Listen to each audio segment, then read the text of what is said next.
비가 내렸습니다. 비가 내림과 동시에 벚꽃이 이제 대부분 다 떨어졌습니다. 좀 아쉽죠?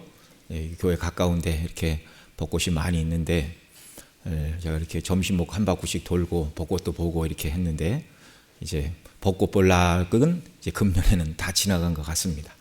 은평구 4월 1일부터 8일까지 벚꽃 축제 불광천에서 한다고 그러는데 이제 벚꽃 다 떨어지고 가수들 와서 노래하게 생겼습니다.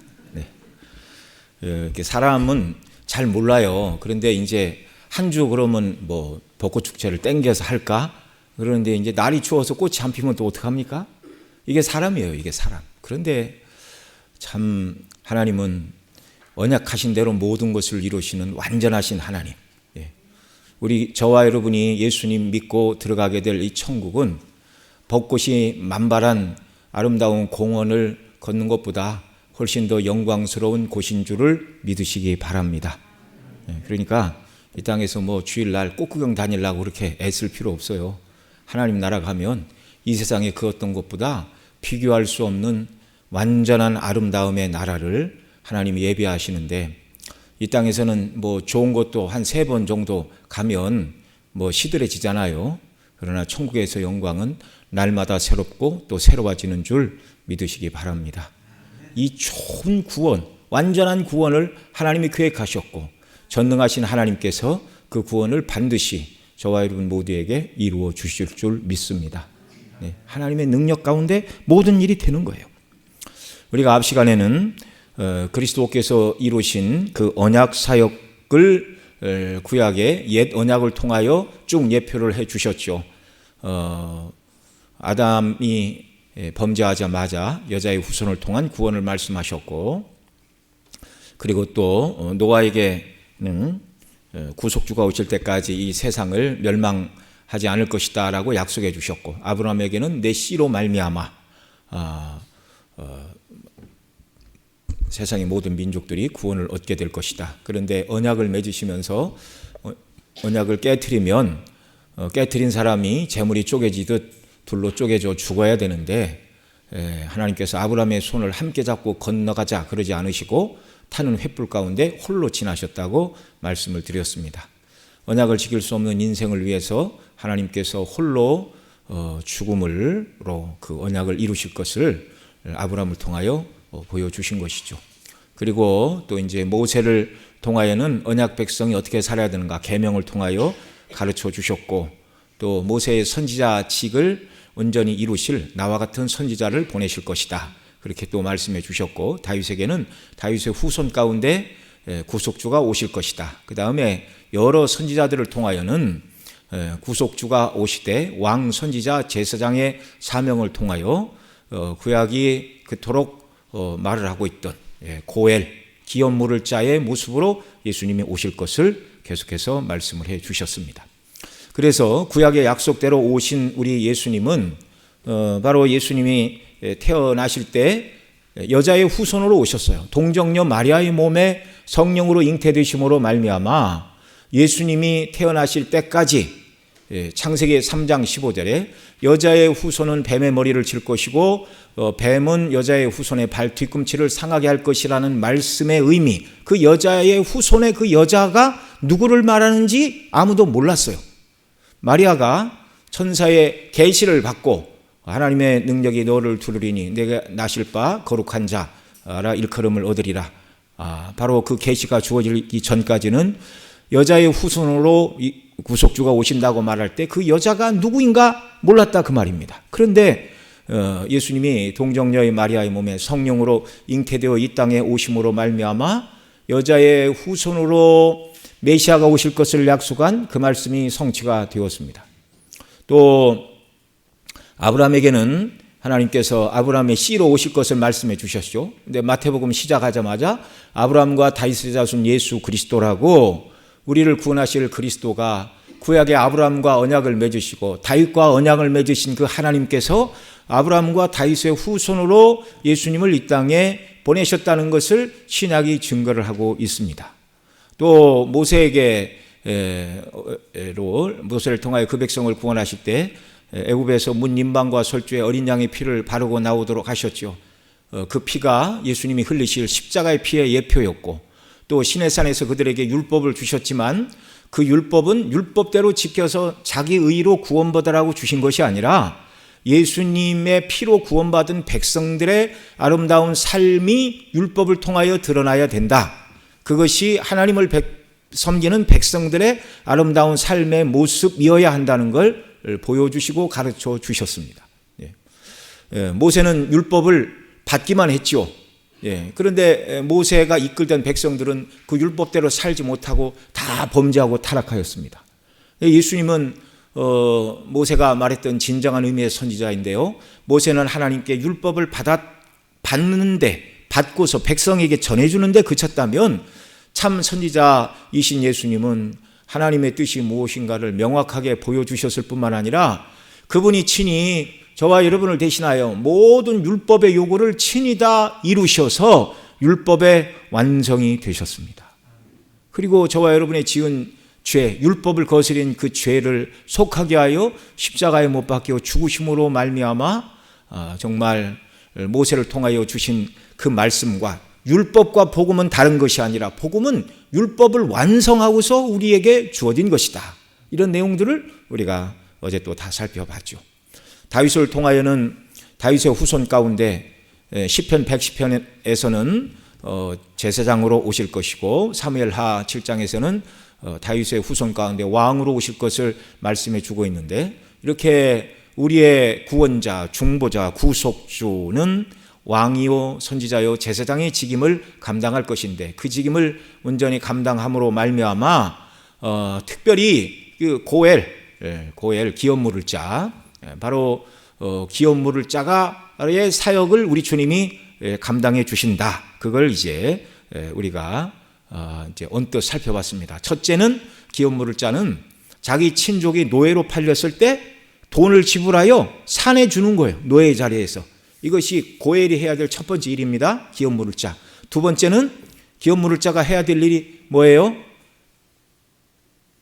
과부된 형제와 결혼하여 후사를 이어주는 것. 그 다음에 세 번째가 그 형제가 자신을 팔았을 뿐만 아니라 논이나 밭, 집을 팔았다면 역시 그 기업도 회복시켜줘야 되는 것이 기업 물을 자의 역할이었고, 마지막으로 기업 물을 자는 피해 보수자로서 자기 형제나 가족 중에 고의로 누구를 죽인 자가 있다면, 오살자, 실수로 죽인 자 같은 경우에는 도피성으로 피난하여 목숨을 부지할 수가 있었지만, 사람을 일부러 죽인 경우에는 그 도피성에서라도 끌어내어 자기 친족이 당한 상해와 살해에 대하여 보복하는 일을 하는 것이 구약이 말하는 기업 물을 자의 역할이었는데, 바로 예수님이 저와 여러분을 위해 이 네 가지를 다 이루시는 참된 기업 물을 자라는 말입니다.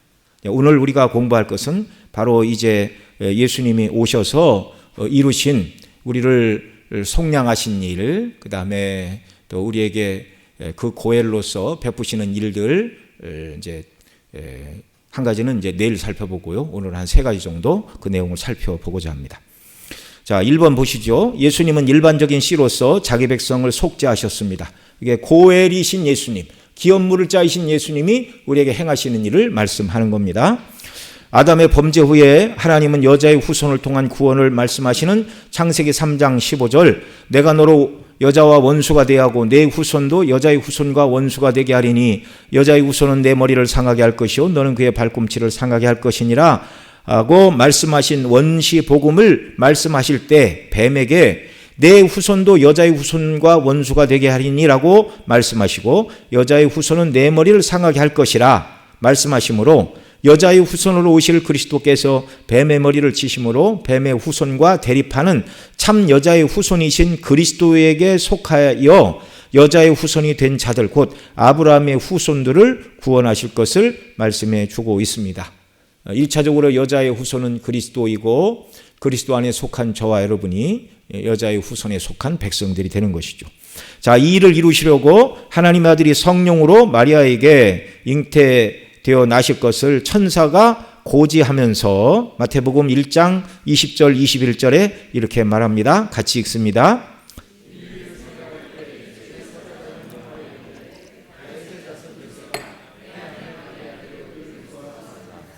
그에게 잉태된 자는 성령으로 된 것이라. 아들을 낳으리니 이름을 예수라 하라. 이는 그가 자기 백성을 그들의 죄에서 구원할 자 이심이니라 하니라. 아멘. 그리스도께서는 여자의 후손과 뱀의 후손 모두를 위해 곧 양과 염소 둘 다를 위해 생명을 버리지 않으셨습니다. 하나님께서 모든 사람을 구원하실 것이다. 그렇게 말하는 사람들은 이제 보편 구원론자라고 그러는데 성경은 그렇게 말하고 있지 않습니다. 오직 하나님께서 창세전에 택하여 예수님에게 주신 자기 백성들만을 위해 예수님이 생명을 버리셨어요. 두 번째, 예수님은 선한 목자로서 오직 자기 양들을 위해서만 목숨을 버리신다고 요한복음 10장 11절 14절 그리고 17장 19절에서 이렇게 말씀하십니다. 또 같이 읽습니다. 시작. 그를 위하여 목숨을 버리거니와 나는 선한 목자라. 나는 내 양을 알고 양도 나를 아는 것이. 내가 그들을 위하여 비옵나니 내가 비옵는 것은 세상을 위함이 아니요 내게 주신 자들을 위함이니이다. 그들은 아버지의 것이로소이다. 아버지의 것이었는데 예수님에게 주신 자들, 구원하라고 주신 그들을 위해 예수님이 십자가를 지셨습니다. 이 주님의 양 때는 구약 백성들은 혈통적인 유대인 아브라함의 후손만 하나님의 언약 백성이라고 생각을 했는데 이 언약 백성 그리스도의 양 때에는요 이방인도 포함하는 구원이었습니다. 하나님께서 아브라함에게 창세기 22장 16절로 18절에서 같이 읽죠. 시작. 이르시되 여호와께서 이르시기를 내가 나를 가리켜 맹세하노니 내가 이같이 행하여 내 아들 내 독자도 아끼지 아니하였은즉 내가 내게 큰 복을 주고 내 씨가 크게 번성하여 하늘의 별과 같고 바닷가의 모래와 같게 하리니 내 씨가 그 대적의 성문을 차지하리라. 또 내 씨로 말미암아 천하 만민이 복을 받으리라. 이는 내가 나의 말을 준행하였음이니라 하셨다 하니라. 여기 내 씨로 말미암아 천하 만민이 복을 받으리라 하셨는데 예수님은 요한복음 10장 16절에서 또 이렇게 말씀하셨어요. 같이 읽습니다. 또 이 우리에 들지 아니한 다른 양들이 내게 있어 내가 인도하여야 할 터이니 그들도 내 음성을 듣고 한 무리가 되어 한 목자에게 있으리라. 여기서 말씀하시는 이 우리에 들지 않은 양은 사도들의 복음 전도를 듣고 구원 얻어야 될 이방인들, 오늘의 저와 여러분을 포함해서 이 우리에 들어야 될 자들이 있다 이렇게 말씀하십니다. 또 요한복음 17장 20절 같이 읽습니다. 내가 비옵는 것은 이 사람들만을 위함이니 아니요 또 이들의 말로 말미암아 나를 믿는 사람들도 위함이니라고 하나님 아버지께 기도하셨는데 그들의 말로 말미암아 나를 믿는 사람들은 오순절 상령 강림 이후 사도들의 복음 전파를 인하여 믿고 회개할 이방인들, 저와 여러분을 포함한 자들. 그러니까 언약의 후손은 혈통적인 아브라함의 후손들일 뿐만 아니라 아브라함과 같이 하나님께서 구원하여 주실 것을 믿는 믿음으로 나가는 자들이 다 아브라함의 영적인 후손입니다. 그래서 주님은 승천하시면서 뭐라고 하셨어요? 같이 읽습니다. 시작. 그러므로 너희는 가서 모든 족속을 제자로 삼아 아버지와 아들과 성령의 이름으로 세례를 베풀고 내가 너희에게 분부한 모든 것을 가르쳐 지키게 하라 말씀해 주셨습니다. 이 성령이 오시기 전이었죠. 예수님 승천하실 때. 그러니까 사도들이 이 말을 들었어요. 너희들은 가서 모든 족속으로 제자를 삼아. 그렇게 말씀하실 때 제자들은 성령이 오시기 전이라 이 말을 다 이해하지 못했어요. 그래서 사도행전 15장에 가면 이제 사도 바울 바나바가 이방 지역에 가서 복음을 전할 때 이방인들이 믿고 주님께로 예수님 믿고 돌아왔다라는 걸 이야기하자 그때서야 예루살렘 공회에서 이방인들도 하나님이 택하시고 구원하신 줄 아노라. 우리가 그들에게 할례와 율법을 지키라 하지 말고 건덕을 위하여 음행과 목매어 죽인 것과 이런 것들을 피하라고 편지하는 것이 가하다 이렇게 결정을 내리잖아요. 그러니까 예수님이 승천하시면서 모든 족속으로 제자를 삼으라 말씀하실 때까지도 당시 예수님의 제자들은요 하나님의 택한 백성들이 이방인 가운데 있을 것이다라는 것을 아무도 상상할 수가 없었습니다. 그러나 하나님의 계획 속에는 영원 전부터 있었습니다. 네 번째, 사도들도 이방인들이 하나님의 백성으로 입양된다는 것을 오순절 성령 이후에 이제 고백을 하게 됩니다. 사도행전 15장에 기록된 최초의 예루살렘 공회에서 주의 형제 야고보는 이방인들도 구원하시는 하나님의 행사를 말하면서 14절로 17절에서 이렇게 결론을 내렸죠. 같이 읽죠. 시작. 하나님이 처음으로 이방인 중에서 자기 이름을 위할 백성을 취하시려고 그들을 돌보신 것을 시므온이 말하였으니 선지자들의 말씀이 이와 일치하도다. 이는 그 남은 사람들과 내 이름으로 일컬음을 받는 모든 이방인들로 주를 찾게 하려 함이라 하셨으니. 아멘. 예. 정말 모든 이방인들로 주를 찾게 하려 함이라. 예. 이제 구약에 있는 말씀, 아모스서에 있는 말씀을 인용하여 이렇게 말하고 있습니다. 초대교회 성도들이 비로소 참된 아브라함의 후손, 영적인 이스라엘은 유대인뿐만 아니라 이방인 가운데서도 하나님께서 언약 백성을 예비하셨다라는 사실을 고백한 것입니다. 뿐만 아니라 주님은 언약을 멸시하는 유대인들은 상속을 박탈당하게 될 것을 마태복음 21장 43절에서 이렇게 말씀합니다. 시작. 그러므로 내가 너에게 이르노니 하나님의 나라를 너희는 빼앗기고 그 나라의 열매 맺는 백성이 받으리라. 그래서 사도 바울은 이제 그리스도 안에서 유대인도 없고 헬라인도 없고 누구든지 예수님을 믿는 모든 사람들이 아브라함의 자손들이라는 걸 이렇게 증거합니다. 갈라디아 3장 26절로 29절 시작. 너희가 다 믿음으로 말미암아 누구든지 그리스도와 가기 위하여 세례를 받은 자는 그리스도로 옷 입었느니라. 너희는 유대인이나 헬라인이나 종이나 자유자나 남자나 여자나 다 그리스도 예수 안에서 하나이니 너희가 그리스도의 것이면 아브라함의 자손이요 약속대로 유업을 이을 자니라. 아멘. 갈라디아 교회는 이방 땅에 세워진 교회잖아요. 물론 흩어진 유대인들이 있었습니다. 뿐만 아니라 그래서 거기 28절에 너희는 갈라디아 교회를 향하여 갈라디아 교회를 구성하고 있는 사람들이 어떤 사람인가? 유대인 또는 헬라인, 종과 자유자, 노예들도 있었고 그 노예를 부리는 주인들도 있었고 남자나 여자나 다 그리스도 예수 안에서 하나다 이렇게 말하고 있어요. 너희가 그리스도의 것이면 아브라함의 자손이요 영적인 아브라함의 자손이고 약속대로 하나님의 유업을 이을 자들이라고 분명하게 사도 바울이 성령의 감동 가운데 선언을 하고 있습니다. 이방인이나 유대인이나 그리스도 안에서 하나라는 것을 사도 바울은 에베소서 2장 11절로 16절에서는 이렇게 말합니다. 또 이번에는 한 절씩 나눠 있죠. 제가 먼저 읽습니다. 그러므로 생각하라. 너희는 그때 육체로는 이방인이요 손으로 육체에 행한 할례를 받은 무리라 칭하는 자들로부터 할례를 받지 않은 무리라 칭함을 받은 자들이라. 그때 너희는 그리스도 밖에 있었고 이스라엘 나라 밖의 사람이라. 약속의 언약들에 대하여는 외인이요 세상에서 소망이 없고 하나님도 없는 자이더니 이제는 전에 멀리 있던 너희가 그리스도 예수 안에서 그리스도의 피로 가까워졌느니라. 그는 우리의 화평이신지라 둘로 하나를 만드사 원수된 것 곧 중간에 막힌 담을 자기 육체로 하시고 법조문으로 된 계명의 율법을 폐하셨으니 이는 이 둘로 자기 안에서 한 세 사람을 지어 화평하게 하시고 또 십자가로 이 둘을 한 몸으로 하나님과 화목되게 하려 하심이라. 원수된 것을 십자가로 소멸하시고. 그렇습니다. 예수님 안에서 이제 유대인과 이방인의 구별이 없어졌고 차별도 없어졌다 이렇게 말하는 거예요. 그리스도 안에서 유대인이나 이방인이 모두가 하나다 이렇게 말합니다. 이 말은 이방인들을 유대인처럼 만들어 율법을 지키고 할례를 행해서 이방인을 유대인 만들어서 그리스도 안에서 하나를 만들겠다 이런 말씀도 아니고 반대로 할례를 행하고 율법을 지키는 유대인들로 하여금 할례를 하지 못하게 하고 율법을 지키지 말고 또 율법의 세세한 그 과도기에 유대인들이 지켰던 그런 조문들이 있잖아요. 뭐 이런 것들을 완전히 다 철폐하여 이방인처럼 만들어 하나를 만드는 것이 아니라 이방인을 그리스도에게로 유대인을 그리스도에게로 이끌어와 오직 예수님을 믿는 믿음으로 한 세 사람 그리스도인을 만들어 하나를 만들었다는 것입니다.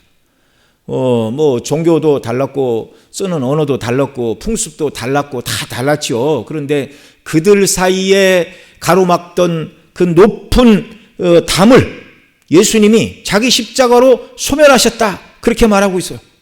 율법의 조문으로 이방인과 유대인은 하나가 될 수 없었던 그 높고 높은 유대인과 이방인 사이의 모든 차별의 벽을 예수님이 십자가로 다 무너뜨리시고 한 세 사람 그리스도인을 만들어 누구든지 예수님이 자기 죄를 위하여 죽으신 것을 믿음으로 고백하는 그 사람이 하나님의 언약의 백성이 된다고 가르쳐주고 있습니다. 베드로 사도는 여기서 더 나아가 베드로전서 2장 9절에서 이방인 그리스도인들을 포함되어 있는 오늘날 튀르키예 지역의 교회들에게 편지하면서 이렇게 말했어요. 9절부터 10절 같이 읽습니다. 그러나 너희는 택하신 족속이요 왕같은 제사장들이요 거룩한 나라요 그의 소유된 백성이니 이는 너희를 어두운 데서 불러내어 그의 기이한 빛에 들어가게 하신 이의 아름다운 적을 선포하게 하려 함이라. 너희가 전에는 백성이 아니더니 이제는 하나님의 백성이요 전에는 국류를 얻지 못하였더니 이제는 국류를 얻은 전이라. 이렇게 말씀을 하고 있습니다. 택하신 족속의 왕같은 제사장이라. 이건 출애굽 당시 시내산에서 이스라엘 백성이 받은 말씀입니다. 출애굽기 29장. 언약 백성을 향하여 하시는 말씀을 베드로 사도는 이방 지역에 본도 갈라디아 다 흩어져 있는 그 지역에 유대인도 있지만 이방인들로 구성된 그 교회를 향하여 그리스도 안에 있는 여러분이 구약시대 시내산에서 약속의 말씀을 받았던 유대인과 똑같은 택하신 족속이요 왕같은 제사장이요 거룩한 나라요 그의 소유된 백성이요 어두운 데서 불러내어 기이한 빛에 들어가게 하신 하나님의 덕을 선전하는 자들로 여러분이 부르심을 받았습니다. 그리고 전에는 여러분이 긍휼을 얻지 못하였더니 긍휼을 얻은 자요 하나님의 백성이 아니더니 하나님의 백성이다. 이건 호세아서에 있는 말씀이죠. 호세아 시대 이스라엘 백성들이 하나님을 버리고 우상을 숭배하자 내 백성이 아니다. 그래서 암미가 로암미로 변하였고 긍휼을 얻지 못하였다. 그래서 긍휼을 얻었다. 루하마인데 얻지 못하였다. 로루하마 이렇게 불렸죠. 근데 이스라엘 백성들뿐만 아니라 이방인들도 예수님을 믿을 때 노암미가 암미, 하나님의 백성이 아닌 자가 하나님의 백성이 되었고 긍휼을 얻지 못하던 롤루하마가 긍휼을 얻은 루하마의 백성이 되었다. 예수님으로 말미암아 이루어진 정말 신분상의 변화를 사도들이 이렇게 증거하고 있습니다. 그래서 역설적으로 바꾸면 구약의 유대인으로서 오실 메시아를 바라봄으로 구원 얻은 자들을 신약에서는 도리어 구약교회다 이렇게 표현을 하고 있어요. 하나의 교회만 있는 것입니다. 이 사실을 기독교 최초의 순교자인 스데반은 산헤드린 공회 앞에서 재판을 받으면서 이 사실을 증거하였는데 스데반이 고소를 당한 것이 두 가지였어요. 이 거룩한 곳 성전을 거스려 말한 것과 율법을 거스려 말았다. 성전을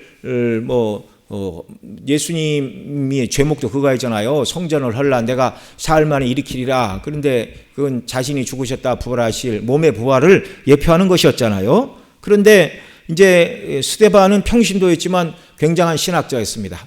예수님의 부활과 승천하심으로 말미암아 성전 기능이 끝났다는 걸 증거를 하는 거예요. 구약의 율법을 지켜서 구원 얻는 것이 아니라는 것을 말하였어요. 그랬더니 이렇게 고발을 당했잖아요. 그 고발 내용이 뭡니까? 나사렛 예수가 이곳 성전을 헐고 또 모세가 우리에게 전하여 준 규례를 고치겠다는 말을 했다고 재판에 넘겨진 상태였습니다. 스데반은 사도가 아니요 은혜 받은 7명의 집사 중에 한 사람이었는데 그는 그리스도의 대속으로 성전 기능이 완성이 되어 더 이상 성전에서 의식법으로 성전에서 제사를 지내는 것은 이제 불법이 된 거예요. 불법이. 예수님의 부활과 승천 이후에. 그 다음에 의식법으로 율법은 지키지 않아도 된다는 것을 간파한 평신도 신학자였습니다. 더 이상 성전에서 제사를 지내지 않아도 된다는 것을 말하였습니다. 자, 근데 유대인들의 미움을 받았죠. 성령으로 충만하여 얼굴이 천사와 같은 스데반은 출애굽한 이스라엘 백성들을 교회라고 불렀습니다. 어떤 교회? 사도행전 7장 38절 같이 읽습니다. 시작. 시내산에서 말하던 그 천사와 우리 조상들과 함께 광야교회에 있었고 또 살아있는 말씀을 받아 우리에게 주던 자가 이 사람이라고 말하므로 구약이나 신약이나 오직 예수님을 믿음으로 구원 얻는 단 하나의 주님의 교회가 있을 뿐임을 스데반은 증거했어요. 광야교회. 이렇게 일반적인 의미에서 이방인도 여자의 후손이 될 수 있고 유대인이라도 예수님을 믿지 않으면 언약 백성이 아니고 그런 의미에서 구약도 교회다 이렇게 말할 수 있다라는 것입니다. 예수님은 특정한 씨로서 기업 물을 자가 되십니다. 이제 특정한 후손인 한 인물에 대한 약속이 그리스도를 통하여 어떻게 성취되는가를 살펴보겠습니다. 앞서 살펴본 모세 언약을 통하여 언약을 이루신 여자의 후손은 선지자의 직임을 감당할 것을 우리가 살펴봤죠. 너희 형제 가운데 나와 같은 선지자 하나를 일으키리라. 이게 모세가 한 말이었습니다. 또한 다윗을 통해서는 말씀드린 대로 시편 110편에서는 대제사장으로 그 다음에 사무엘하 7장에서는 다윗의 왕위를 이을 왕으로서 직임을 감당할 메시아를 보내실 것이다. 그렇게 말씀하셨습니다. 예수님은 선지자요 제사장이요 왕으로서 우리의 기업 물으실 분으로 오셨습니다. 선지자요 제사장이요 왕직을 감당함으로 우리의 기업 물으실 자, 구약에서는 고엘 이렇게 표현을 해요. 웨스트민스터 소위문답 23번. 자, 제가 문 읽고 여러분 답 읽어주세요. 그리스도께서는 우리의 구속자로 무슨 직분을 행하셨습니까? 그리스도께서 우리의 구속자로서 선지자와 제사장과 왕의 직분을 행하시되 낮아지시고 높아지신 두 지위에서 하신다. 예, 아브라함과 다윗의 후손으로 오셨을 뿐만 아니라 제사장, 선지자, 왕으로 오셔서 이 직임을 감당하여 우리를 죄로부터 속량하시고 과부된 우리와 결혼하시고 우리의 잃어버린 기업을 회복시키시고 우리의 원수들에게 보복하시는 우리의 기업 물을 자가 되셨다라는 말입니다. 오늘 남은 시간은 계속 그 얘기만 할 거예요. 자, 우리는 지난 가을 언약을 이루실 구속주가 행하실 일을 네 가지를 살펴봤는데 기업 물을 자를 히브리어로 고엘이라고 불렀는데 영어로는 구속자, 리디머. 미국에 가면 리디머 처치라는 이름을 쓰는 교회들이 여러 개 있습니다. 리디머 처치, 구속자로서 그 뜻은 되사는 사람, 도로 찾는 사람, 속 바치는 사람이라고 지난 가을에 말씀을 드렸어요. 구속자 곧 고엘은 형제나 삼촌, 조카와 같은 이촌이나 삼촌, 또 뭐 사촌이나 뭐 오촌까지 이런 친족들이 고엘의 의무를 감당할 수가 있었습니다. 자, 고엘이 감당하는 의무 첫 번째 읽어주시죠. 시작. 두 번째,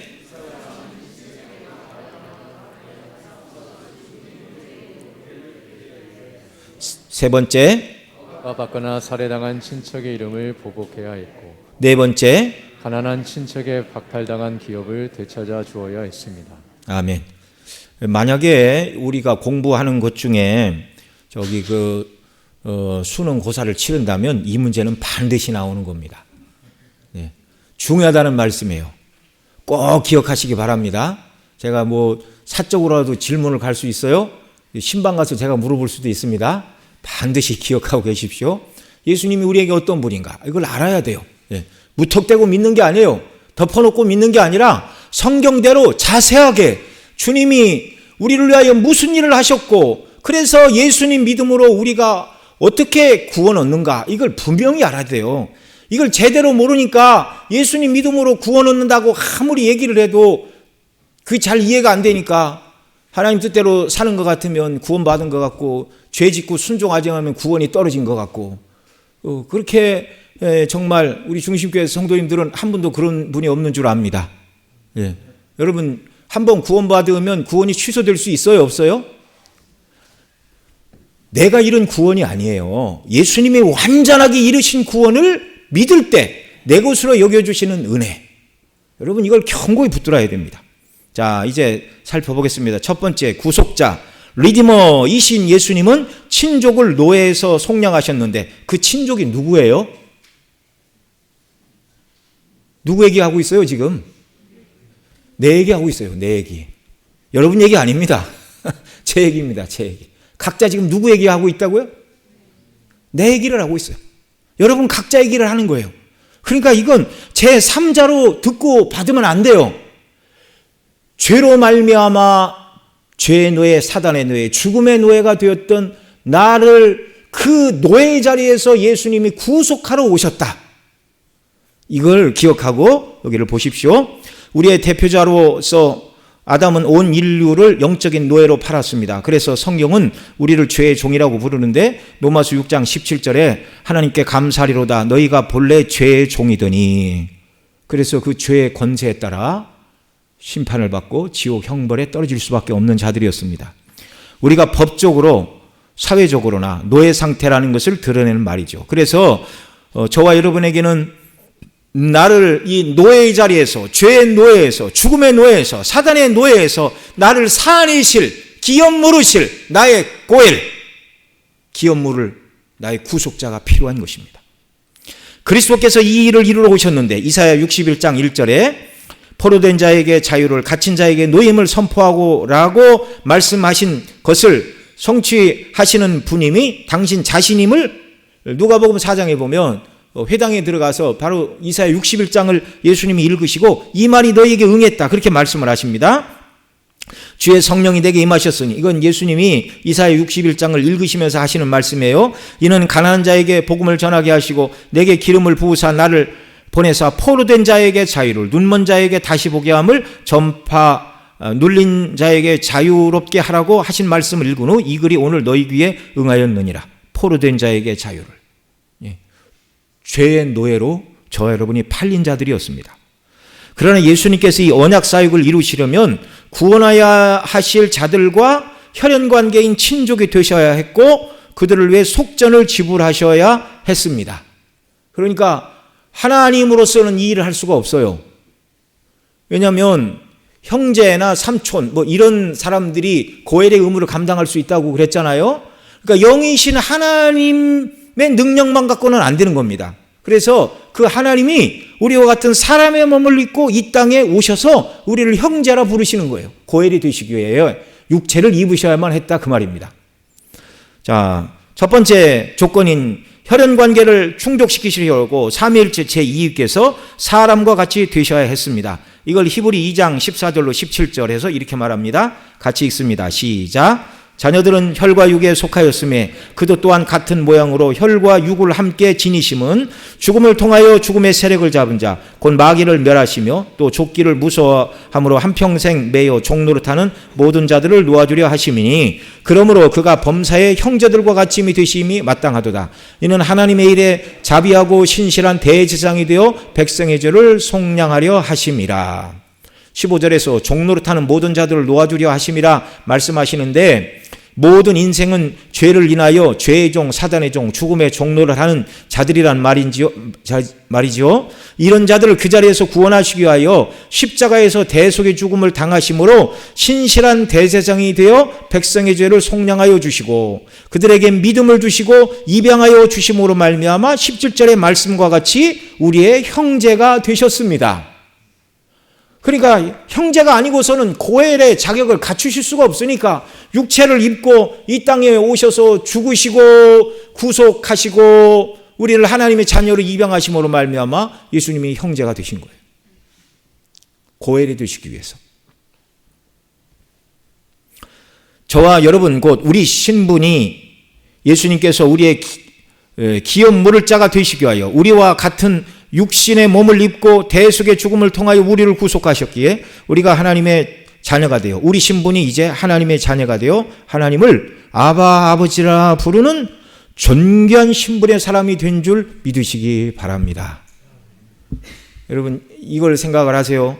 내가 세상에서 별 볼 일 없는 사람이구나 이런 생각이 들어올 때 실제 겉으로 보면 그렇지요. 그러나 그리스도 안에서 내가 얼마나 존귀한 사람인가를 바라보시고 세상 중심이 아닌 주님이 우리에게 기뻐하시고 원하시는 일들을 위하여 믿음의 힘을 내는 역사가 있기를 바랍니다. 하나님을 아바 아버지로 부르는 존귀한 신분의 백성으로 만들어 주셨어요. 두 번째, 그리스도께서 우리 속전을 지불하심으로 두 번째 조건, 속전을 지불해야 노예로 팔린 사람을 위해서 몸값을 지불해야 노예의 자리에서 빼내듯이 죄의 종, 사단의 종, 죽음의 종, 종노릇하는 저와 여러분을 위해 예수님이 속전을 지불하셔야 종의 자리에서, 죄의 종의 자리에서, 지옥 형벌의 자리에서 저와 여러분이 벗어나게 된다 그 말입니다. 그래서 속전을 예수님이 지불하셨어요. 그 속전이 뭐예요? 예수님, 당신의 생명입니다. 로마서 6장 23절 죄의 삭은 사망이라고 말씀하셨고 히브리 9장 22절에서는 피 흘림이 없은즉 사함이 없느니라 하셨는데, 앞서 살펴본 대로 하나님께서 우리를 구속하시되 아브라함과 언약하실 때 쪼갠 재물 사이로 하나님께서 홀로 횃불 사이로 지나심을 통하여 하나님의 율법대로 살 수 없는 자들, 첫사람 아담이 선악을 알게 하는 나무의 실과를 따먹음으로 범죄하여 원죄를 가지고 태어난 그 죄, 자기 자신들은 이제 어떻게 할 수가 없어요. 어제도 말씀을 드렸지만 죄와 허물로 이미 죽은 자들입니다. 여러분, 영적으로 죽은 자가 죽어서 아무것도 할 수 있는 능력이 없는데 어떻게 죽은 자기가 자기를 구원합니까? 그러니까 행위 구원은 절대로 논리상으로도 불가능한 얘기예요. 불가능한 얘기.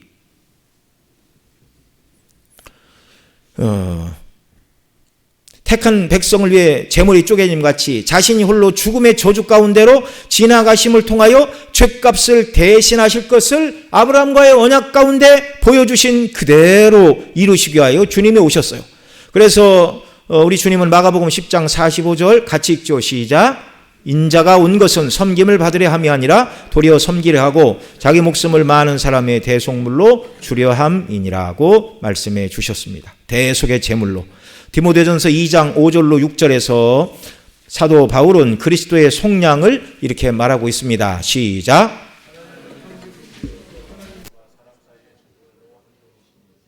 사람이신 그리스도 예수라.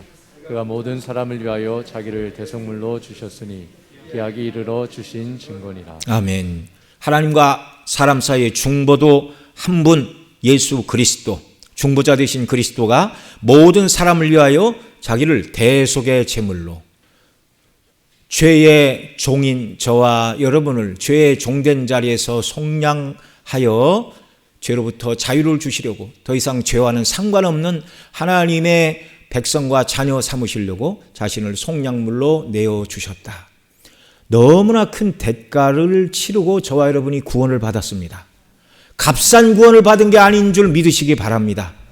우리 목숨을 주고 구원받았다 해도 귀하다 이렇게 말할 것인데, 값으로 따질 수 없는 하나님의 아들의 생명을 주고 저와 여러분이, 그분이 죽으시고 우리를 구원해 내신 너무너무 비싸고 존귀한 구원이에요. 여러분, 우리 몸무게만한 금덩이를 값주고 우리가 억울하게 감옥에 갇혔는데 우리 몸뚱이만한 금덩이를 누가 대신 내주고 감옥에서 나를 풀어줬다 그러면 이게 보통 사람입니까? 대단한 사람입니까? 이 정말 하나님의 사랑은요, 측량할 길이 없어요. 여러분, 간혹 소말리아 해적들이 이렇게 상선이나 어선들 납치해가지고 몸값을 요구하고 그러는데, 그 해적들이 몸값을 요구할 때 60kg 이렇게 사로잡아서 납치를 했으면, 자, 사람마다 A 60kg, B 70kg니까 A를 위해서는 금 60kg, B를 위해서는 금 70kg 갖고 와라 그러면 어느 나라든지 그만큼 금 갖다 주고 그 포로를 구원해 줄 나라가 있겠습니까? 있겠어요? 없겠어요? 불가능하죠. 잘 모르지만 금 1kg가 한 1억 이상 할 겁니다. 무가치한 죄인을 위하여 하나님께서는 너무나 비싼 값을 치르셨어요. 아들의 생명을 주시고, 우리 주님은 당신의 모든 것을 우리에 다 내어주시고 우리를 구원해 주셨습니다. 여러분, 기도하십시오. 머리로는 알지요. 성령 하나님, 이 놀라운 복음의 사실을 제게 더 깨달아 하는 은혜를 주세요. 얼마나 비싼 값으로 구원을 받은 존귀한 하나님의 자녀가 되었는가를 성령 하나님 알게 해 주시고, 구원의 기쁨과 감격이 늘 충만하게 하시고, 이 구원의 기쁨과 감격으로 주의 영광을 위하여 살아가는 은혜와 능력도 베풀어 달라고 기도하시기 바랍니다.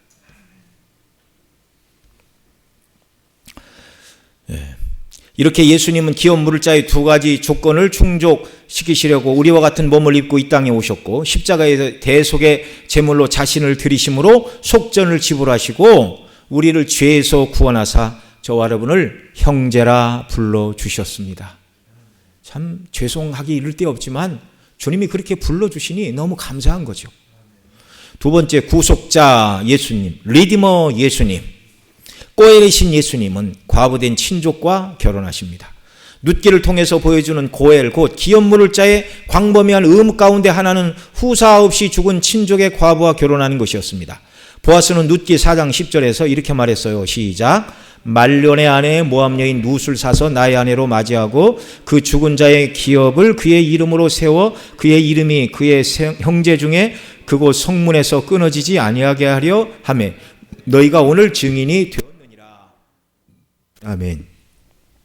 하나님과 사람 사이의 구속 언약은 결혼 비유로 표현될 수 있습니다. 아담과 이스라엘 모두는 하나님과 언약적인 결혼 관계였지만 그들의 반역으로 하나님과 멀어졌고 그로 인해 그들은 과부가 된 것입니다. 이를테면 이것을 이사야 54장 4절로 8절에서 이렇게 말합니다. 한 절씩 읽죠. 4절 제가 먼저 읽습니다.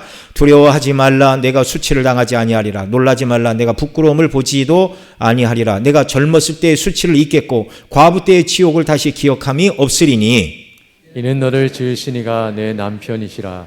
그 이름은 만군의 여호와이시며 내 구속자는 이스라엘의 거룩한 이시라. 그는 온 땅의 하나님이라 일컬음을 받으실 것이라. 여호와께서 너를 부르시되 마치 버림을 받아 마음에 근심하는 아내 곧 어릴 때의 아내가 되었다가 버림을 받은 자에게 함과 같이 하실 것임이라. 내 하나님께서 말씀하셨느니라.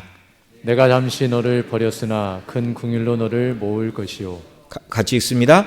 내가 넘치는 진노로 내 얼굴을 내게서 잠시 가리웠으나 영원한 자비로 너를 긍휼히 여기리라. 내 구속자 여호와께서 말씀하셨느니라. 아멘. 구속자 여호와 리디머 예수 그리스도는 하나님을 버리고 홀로 남편을 버리고 과부가 된 그 여인을 다시 찾으시는 과부된 당신의 백성과 결혼하시는 구속자라고 이렇게 말씀하고 계세요. 너를 지으신 이는 내 남편이시라 이렇게 말합니다. 그래서 구원의 주 예수님께서는 마태복음 9장 15절 또 같이 읽습니다. 시작. 예수께서 그들에게 이르시되 혼인집 손님들이 신랑과 함께 있을 동안에 슬퍼할 수 있느냐? 그러나 신랑을 빼앗길 날이 이르리니 그때는 금식할 것이니라. 예수님이 그 백성들과 함께 있는 것을 신랑이 신부와 함께 있는 것이다 이렇게 말씀하고 있어요. 당신의 피로 구원하실 교회를 주님은 아내된 신부다 이렇게 말씀을 하고 있는 것입니다. 마태복음 25장 1절에서 예수님의 재림 곧 천국이 임하는 것을 뭘로 표현을 해요? 어린 양의 혼인잔치로 이렇게 표현합니다. 같이 읽습니다. 그때 천국은 마치 등을 들고 신랑을 맞으러 나간 열 처녀와 같다 하리니 구속주 리디머이신 예수님께서 택한 백성 곧 과부된 자들의 남편이 되심을 사도 바울은 에베소서 5장 22절로 25절에서 교회와 그리스도의 관계를 교회는 아내이고 그리스도는 남편이다 이렇게 비유적으로 설명을 합니다. 같이 읽습니다. 시작. 아내들이여 자기 남편에게 복종하기를 주께 하듯 하라. 교회의 머리됨과 같음이니 그가 바로 몸의 구주시니라. 그러므로 교회가 그리스도에게 하듯 아내들도 범사에 자기 남편에게 복종할지니라. 남편들아 아내 사랑하기를 그리스도께서 교회를 사랑하시고 그 교회를 위하여 자신을 주심같이 하라. 아멘. 남편들은 아내 사랑하기를 어떻게 하라고요? 그리스도께서 교회를 사랑하시고 교회 남편 되신 그리스도께서 자신을 다 내어주시고 그들을 산에서 아내로 삼으셨어요. 그래서 가정의 남편과 아내의 관계는 그리스도께서 교회를 얼마나 사랑하셨는가를 증거하기 위하여 남편들은 아내를 그렇게 사랑하라는 것이고 또 아내들은 남편에게 복종하기를 그런 교회가 구원받은 교회가 주님의 뜻에 온전히 복종하듯이 아내가 남편에게 복종함으로 말미암아 가정 안에서 남편과 아내의 이 관계를 통해서 그리스도와 교회의 관계를 온전히 깨닫고 경고히 하라. 그런 의미에서 우리의 가정을 주신 줄 믿으시기 바랍니다. 그런 의미에서 우리의 가정들이 더 주님이 기뻐하시는 가정으로 회복되어 가야 합니다. 이것도 기도 제목입니다. 그래서 기업물을 짜러 오신 주님의 구속함을 받은 우리들은 아무것도 자랑할 것이 없습니다. 남편 된 하나님을 버리고 스스로 과부가 된 자 같은 우리를 구원하시려고 성자 예수님은 우리와 같은 사람의 몸을 입고 오셨습니다. 또 십자가에서 우리의 죄를 대신 짊어주시고 죄값 곧 속전을 당신의 피로 지불하시고 우리를 죄의 종 사단의 종 죽음의 종로로 타던 자리에서 사내시고 잃어버린 아내의 지위를 회복하는 은혜와 구원을 베풀어 주셨습니다. 존귀한 주님의 아내들로. 에스겔 16장 13절 시작. 이와 같이 내가 금 은으로 장식하고 가는 배와 모시와 수놓은 것을 입으며 또 고운 밀가루와 꿀과 기름을 먹음으로 극히 곱고 형통하여 왕후의 지위에 올랐느니라, 이렇게 말씀하고 있는데요. 하나님께서 당신의 백성들을 아내로 삼으시고 얼마나 아름답게 꾸며 주셨는가, 얼마나 아름다운 그리스도의 의로 옷 입고 존귀한 신분으로 우리가 바뀌었는가. 리디머 그리스도는 당신의 피로 속전을 주시고 저와 여러분을 죄의 종된 자리에서 사내셨고, 그 다음에 남편된 하나님을 버리고 홀로 과부된 자 같은 처량한 버림받은 여인과 같은 저와 여러분을 아내로 삼아주시는 구속주가 되셨습니다. 그 남편 그리스도가 우리에게 계십니다. 그 남편에게 나아가 기도하시고 도우심과 은혜를 구하시기 바랍니다. 세 번째, 구속자 리디머 예수님은 친족의 적들에게 보복하시는 분입니다. 청교도 목사인 토마스 보스토는 기업 물을 자에 대해 이렇게 말했어요. 같이 읽죠. 시작. 그분은 피를 보복하는 분이셨다. 그분은 자신의 가난한 친족에 살해당한 사람을 보셨다. 마귀가 그 살인자였다. 인류의 첫 조상의 허리에 독을 발라 그들이 죽기까지 엄청난 고통을 가했다. 그러나 그들의 피에 대한 보복자는 보이지 않았고, 두 번째 아담께서 그들의 기업 물을 자가 되시고서 둘째 언약 안에서 그에 대한 보복을 실행하셨다. 예수님이 우리의 보복자가 되십니다. 사단 마귀가 하나님의 백성들을 죽음에 빠뜨리고 상해를 입히고 살해한 그 모든 것에 대해서 예수님이 궁극적으로 보복자가 되세요. 그래서 궁극적으로 사단을 불못에 던지시고 사단의 종노랬던 자들도 불못에 던지시는 보복을 행하시는 것입니다. 이 성경이 창세기부터 계시록까지 이 언약으로 한 줄로 쫙 꿰어지는 거예요. 신명기 19장 11절로 13절에 이렇게 말합니다. 그러나 만일 어떤 사람이 그의 이웃을 미워하여 엎드려 그를 기다리다가 일어나 상처를 입혀 죽게 하고 이 한 성읍은 6개의 도피성 중에 하나를 말하는 거예요. 도피하면 그 본 성읍 장로들이 그 사람을 보내어 그를 거기서 잡아다가 보복자의 손에 넘겨 죽이게 할 것이라. 내 눈이 그를 긍휼히 여기지 말고 무지한 피를 흘린 죄를 이스라엘에서 제하라. 그리하면 내게 복이 있으리라 말씀하셨습니다. 실수로 사람을 죽게 한 자들인 오살자들은 목숨을 구하도록 하신 도피성에서 고의로 도피성에 이렇게 피하도록 하셨습니다. 그러나 편집하던 과정에 한 줄이 날아갔네요. 고의로 사람을 죽인 자가 피하였다면 그를 끌어내어 보복자의 손에 넘겨 죽이게 하라고 하시면서 무지한 피를 흘린 자를 불쌍히 여기지 말고 무지한 피를 흘린 죄를 제거하라고 하셨습니다. 에덴 동산에서부터 하나님의 적들 곧 뱀과 뱀의 후손들은 하나님의 사람들 곧 여자의 후손에 속한 자들을 잔인하게 상해하고 살해하였습니다.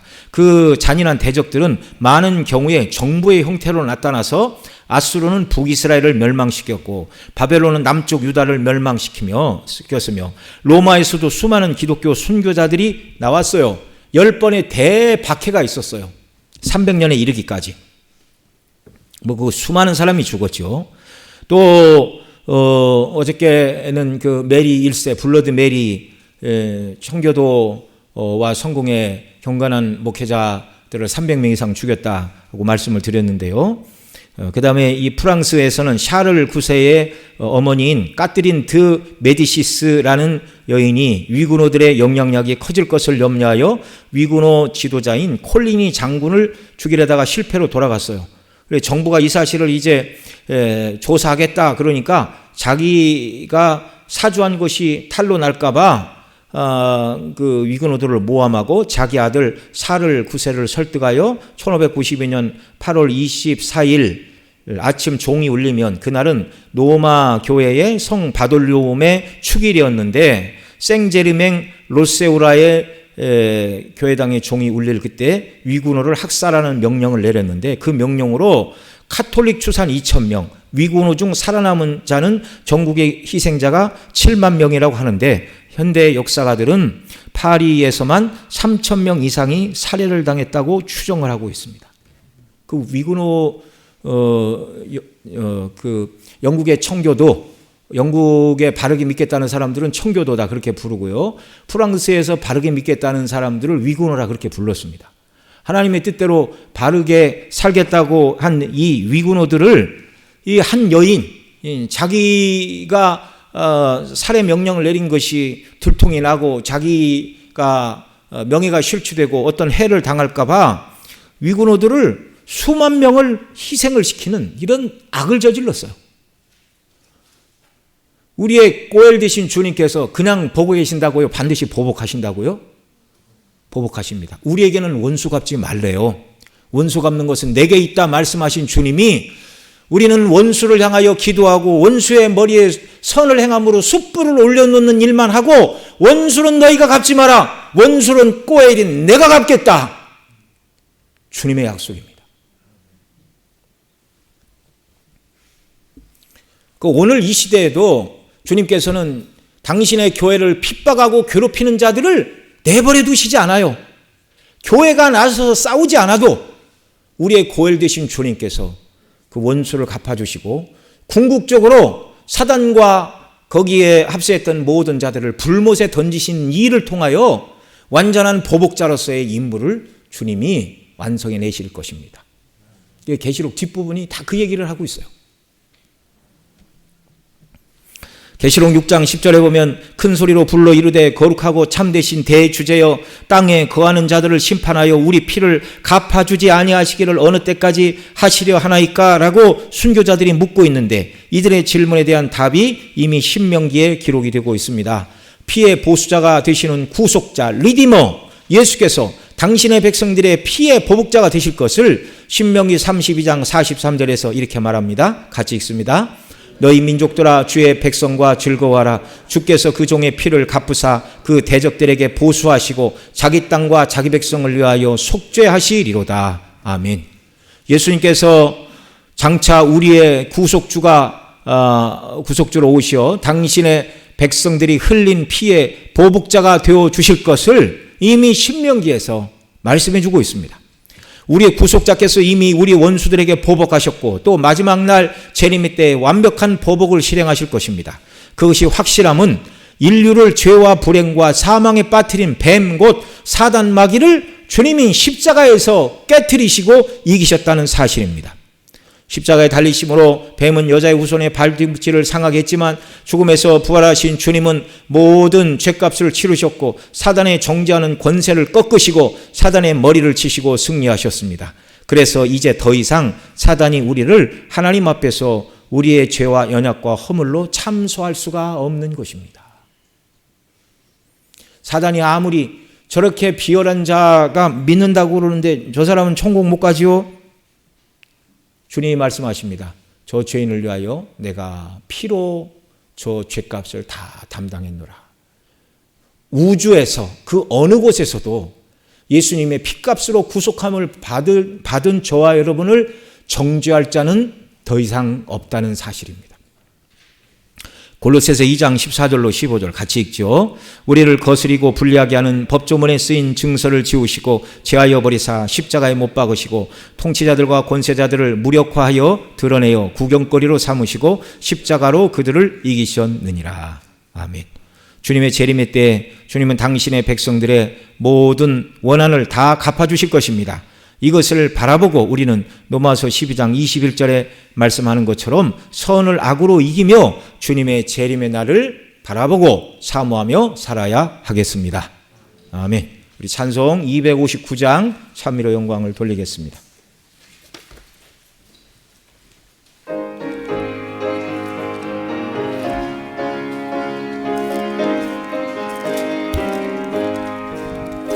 예수 십자가에 흘린 피로써 그대는 씻기어 있는가?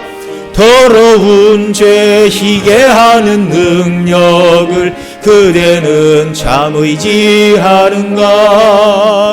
예수의 보혈로 그대는 씻기어 있는가? 마음속에 여러 가지 죄악이 깨끗이 씻기어 있는가? 주 예수와 밤낮으로 늘 함께 그대는 행동을 하는가? 아무 때나 어디든지 어디서나 그대는 십자가 붙들고 있는가? 예수의 보혈로 그대는 씻기어 있는가? 마음속에 여러 가지 죄악이 깨끗이 씻기어 있는가? 주님 예수 다시 올 때 그대는 영접할 예복이 있는가? 그대 몸은 거룩한 곳 천국에 들어갈 준비가 됐는가? 예수의 보혈로 그대는 씻기어 있는가? 마음속에 여러 가지 죄악이 깨끗이 씻기어 있는가? 모든 죄에 더러워진 예복을 주 앞에 지금 다 벗어서 샘물같이 솟아나는 보혈로 눈보다 더 희게 씻으라. 예수의 보혈로 그대는 씻기어 있는가? 마음속에 여러 가지 죄악이 깨끗이 씻기어 있는가? 아멘. 자, 우리 기도 제목 1번 같이 읽겠습니다. 시작. 예수님은 일반적인 씨, 곧 여자의 후손, 아브라함의 후손, 다윗의 후손으로 오시어 유대인과 이방인을 구원하시는 구원의 주가 되셨습니다. 뿐만 아니라 특정한 씨로 오신 분으로서 선지자, 제사장, 왕의 직분을 이루신 구속자로 오시어 구약의 구속자, 곧 고엘로서 택한 백성을 죄와 사망과 사단의 권세에서 속량하셨고, 죄를 인하여 남편 되신 하나님께 버림받은 바 된 과부의 자리에 있던 자들과 결혼하여 주심으로 남편이 되어 주셨으며, 또한 구속자 예수님은 우리의 피의 보수자가 되시어 오늘까지 우리를 지키시고 우리의 대적들을 심판하사 우리를 해하지 못하게 하셨습니다. 또 장차 우리의 기업 무를 구속자께서는 우리의 잃어버린 기업도 회복시켜 주실 것인데, 그것이 새하늘과 새 땅에서 우리로 들어가게 하심입니다. 우리가 오직 우리의 기업물을 짜이신 예수님의 대속의 사역으로 이 은혜와 복락을 누리는 자가 되었습니다. 이 놀라운 사랑을 받은 우리들은 우리를 구속하신 예수님, 우리의 남편 되신 예수님, 우리의 원수 갚아주시는 예수님, 영광스러운 하늘 기업을 얻게 하신 예수님께 늘 감사하고 주님을 기쁘게 섬기는 자리로 나아가야 하겠습니다. 성령께서 그리스도 안에서 우리가 받은 구원이 얼마나 놀랍고 영광스러운지를 더 깊이 깨닫게 하시고 주의 영광을 위하여 살아가는 자들이 되게 하여 주시기를 간구해야 하겠습니다. 여러분, 이 말씀 붙들고 다 생각이 안 나면 보시면서 기도하셔도 됩니다. 우리 함께 통성으로 간절히 하나님께 은혜를 간구하겠습니다. 다 같이 기도하십니다. 사랑하시는 아버지 하나님, 이 시간 저희들 주께서 주신 말씀 붙들고 기도합니다. 예수님은 일반적인 씨, 곧 여자의 후손, 아브라함의 후손, 다윗의 자손으로 오시어 유대인과 이방인을 구원하는 구주가 되어 주셨습니다. 아브라함에게 약속하신 대로 우리의 구원의 주시가 되게 하여 쪼개진 재물 사이를 타는 횃불 가운데 홀로 지나신 하나님께서 하나님의 뜻대로 살 수 없는 죄인들을 구원하시게 하여 하나님이 대신 죽음의 짐을 지시고 우리를 구원하실 것을 보이신 대로 예수님은 대속의 십자가를 지심으로 우리를 죄에서 구원하사 하나님의 자녀가 되는 놀라운 은혜를 베풀어 주셨습니다. 또한 예수님은 특정한 씨로 오신 분으로서 선지자, 제사장, 왕의 직분을 이루신 구속자, 리디머가 되어 주셨습니다. 꼬엘로서 택한 백성의 죄와 사망과 사단의 권세에서 속량해내셨습니다. 그 꼬엘이 되시려고 우리와 같은 몸을 입고 또 우리의 죄를 속량하시려고 십자가의 죽으심으로 말미암아 우리의 고엘이 되사 우리를 죄에서 속량하여 자유를 주셨고 하나님의 자녀가 되는 놀라운 은혜를 베풀어 주셨습니다. 또한 죄를 인하여 남편 대신 하나님께 버림받은 과부된 자리에 있던 저희들과 결혼하여 주심으로 남편이 되어 주시고, 교회와 그리스도의 관계를 남편과 아내의 관계로 설명하시면서 예수님이 우리를 위하여 생명을 내어주심과 같이 남편들은 아내를 사랑하고 아내는 교회가 그리스도에게 복종하듯 남편에게 복종하라고 가르쳐 주신 이 원리가 우리 교회 모든 가정들에게 회복되는 놀라운 은혜 우리 주님 베풀어 주시기를 원합니다. 또한 구속자 예수님은 우리 피의 보수자가 되시어 오늘까지 우리를 지키시고 우리의 대적들을 심판하심으로 우리를 해하지 못하게 하십니다. 또한 장차 사단과 그 모든 부역자들을 지옥의 형벌 불못에 던지심으로 말미암아 하나님을 대적하고 하나님의 백성을 대적한 악한 자들을 완전히 심판하시는 우리의 진정한 고엘이 되십니다. 또한 장차 우리의 기업물을 구속주께서는 우리의 잃어버린 기업도 회복시켜 주실 것인데 그것이 새하늘과 새 땅에 우리로 들어가게 하시는 놀라운 은혜인 줄 믿습니다. 하나님 아버지, 우리가 오직 우리의 기업물을 짜이신 예수님의 대속의 사역으로 이 은혜와 복락을 누리는 자가 되었음을 온전히 깨닫고 기뻐하고 즐거워하며 감사하는 삶이 되게 하여 주옵소서. 이 놀라운 사랑을 받은 우리들은 우리를 속량하신 예수님, 우리의 남편 되신 예수님, 우리의 원수 갚아주시는 우리의 예수님, 하늘 영광의 기업을 우리로 하여금 얻게 하신 예수님께 늘 감사하고 주님을 기쁘게 섬기는 자들이 되게 하여 주시옵소서. 성령 하나님, 우리로 말미암아 그리스도 예수 안에서 받은 이 놀라운 구원의 은혜와 사랑, 지식에 넘치는 그리스도의 사랑, 그 사랑의 넓이와 길이와 높이와 깊이가 어떠함을 날마다 깨달아 알게 하여 주시고 그 사랑으로 충만하여 감격에 겨워 주의 영광을 위하여 하나님의 뜻을 위하여 순종하며 살아가는 자녀들이 되도록 주님 우리에게 은혜를 베풀어 주옵소서. 날마다 복음의 말씀을 듣고 쉬 잃어버리는 인생, 날마다 이 복음의 말씀이 생각나게 하시고 말씀 붙들고 살아가는 귀한 사명이 되도록 주님 역사하시고 긍휼의 은혜를 베풀어 주시옵소서. 존귀하신 우리 구주 예수님의 이름으로 기도드리옵나이다. 아멘. 또 이 시간 여러분, 우리가 교회 사명은 땅끝까지 복음을 증거하는 것입니다. 주님은 승천하시면서 교회에게 주신 사명이 땅끝까지 이르러 모든 족속으로 내 제자를 삼아 아버지와 아들과 성령의 이름으로 세례를 주고 내가 분부한 모든 것을 가르쳐 지키게 하라. 교회의 사명은 그 성도의 사명입니다. 그러니까 우리가 구원받은 우리가 해야 될 첫 번째 일은 복음 증거하는 일이에요. 값없이 내가 예수님 믿어서 구원받았다면 이 복음의 소식을 듣지 못하고 죽는 사람이 있어서는 안 되겠죠. 복음을 전해도 택한 백성이 아니라서 듣기를 거절하여 멸망길로 가는 자들이야 어쩔 수 없지만, 아직 복음이 전해지지 않는 곳에 저와 여러분의 기도와 섬김과 헌신과 이 선교 사역으로 말미암아 복음이 증거되기를 원하시는 주님의 거룩하신 뜻을 이루어 가는 자들이 되어야 됩니다. 왜요? 은혜로 구원받았으니. 그래서 우리 교회, 그 다음에 우리 교회를 구성하는 성도 개개인은 바로 주님의 뜻과 내 자신의 뜻을 일치시키시는 이런 늘 훈련을 해야 돼요. 의식적으로. 내 마음에 안 들어도 주님의 명령을 내 뜻으로 삼아야 된다. 의식적으로 훈련하고 적용하며 살아야 됩니다. 여러분, 우리가 가깝게는 우리 전도를 해야 되는데요. 누구를 전도해야 될까요?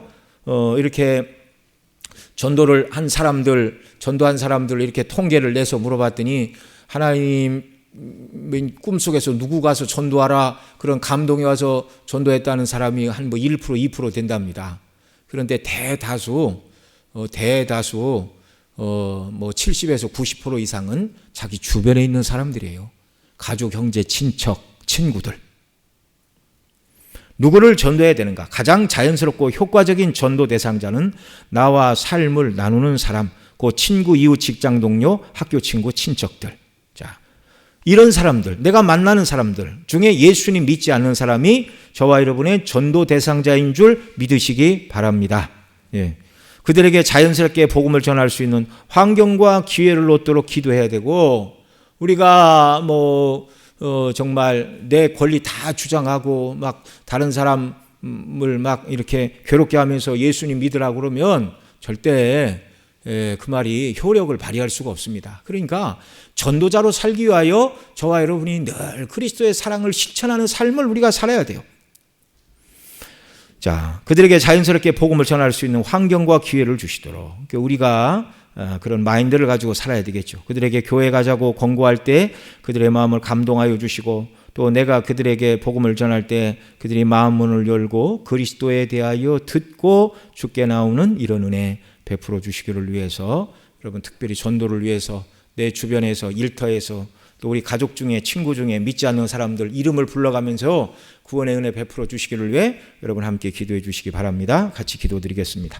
사랑하시는 아버지 하나님, 이 시간 또한 저희들 교회에 주신 사명 붙들고 기도하기를 원합니다.